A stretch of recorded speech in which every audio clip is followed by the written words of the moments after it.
ഒരു love reading ചെയ്താലോ? നിങ്ങളുടെ പേഴ്സൺ നിങ്ങളെക്കുറിച്ച് എന്താണിപ്പോൾ ഫീൽ ചെയ്യുന്നതെന്ന് നോക്കാം. ഓക്കെ, എന്താണ് എൻ്റെ വീഡിയോ കാണുന്ന വ്യക്തിയുടെ പേഴ്സൺ അവരെക്കുറിച്ച് ഫീൽ ചെയ്യുന്നത്? യൂണിവേഴ്സ്, എന്താണ് എൻ്റെ വീഡിയോ കാണുന്ന പേഴ്സൻ്റെ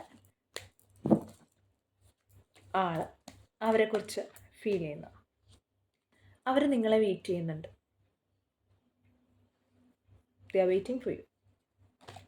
വേറെ എന്തൊക്കെയാണ് എൻ്റെ വീഡിയോ കാണുന്ന ആളുടെ പേഴ്സൺ അവരെക്കുറിച്ചിട്ട് ഫീൽ ചെയ്യുന്നത്? അവരൊരു ഡിസിഷൻ എടുക്കണം എന്ന് വിചാരിച്ചിട്ടുണ്ട് നിങ്ങളുടെ കാര്യത്തിൽ. ആക്ഷൻ ചെയ്യണം എന്നാണ് ആലോചിക്കുന്നത്.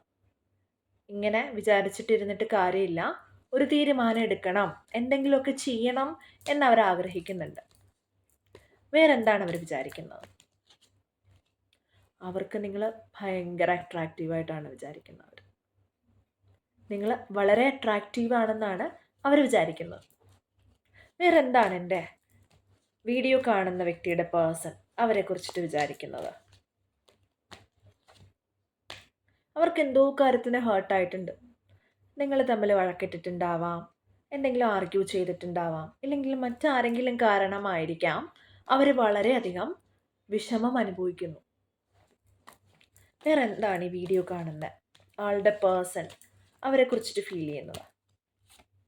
അവരൊരുപാട് വർക്കൗട്ട് ചെയ്യാൻ നോക്കിയിരുന്നു ഈ റിലേഷന് വേണ്ടിയിട്ട്, പക്ഷെ ഒന്നും വർക്കൗട്ട് ആയില്ല.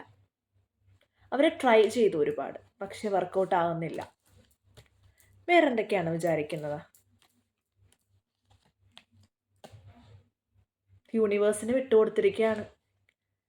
വരുമ്പോൾ വരട്ടെ, നിങ്ങളുടെ സമയമാകുമ്പോൾ നിങ്ങൾ ഒന്നിക്കും എന്നൊരു ചിന്തയിലാണ് അവരിയ്ക്കുന്നത്.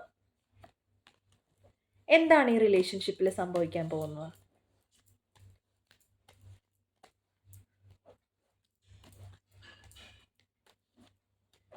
എല്ലാം റെഡിയാവുമ്പോൾ റെഡി ആയിക്കോട്ടെ എന്ന് ഓർത്ത് അവരിയ്ക്കുന്നത്. വഴക്കാണ് ഉണ്ടായിട്ടുള്ളത്. എന്താണ് യൂണിവേഴ്സിന് സംഭവിക്കാൻ പോകുന്നത്? ഒരു പുതിയ ബിഗിനിങ് ആണ്. നിങ്ങളുടെ പ്രശ്നങ്ങളെല്ലാം മാറി ഒരു പുതിയ ബിഗിനിങ് ആണ് ഇനി ഉണ്ടാവാൻ പോകുന്നത്. ഓക്കെ, ഒരു പുതിയ ബിഗിനിങ് ആണ്. വെയിറ്റ് ചെയ്തിരിക്കുക, യൂണിവേഴ്സിനോട് പറയുക, ഗ്രാറ്റിറ്റ്യൂഡ് അറിയിക്കുക. നിങ്ങളുടെ പേഴ്സൺ വന്നു എന്ന് തന്നെ വിചാരിക്കുക കേട്ടോ. Thank you so much. By.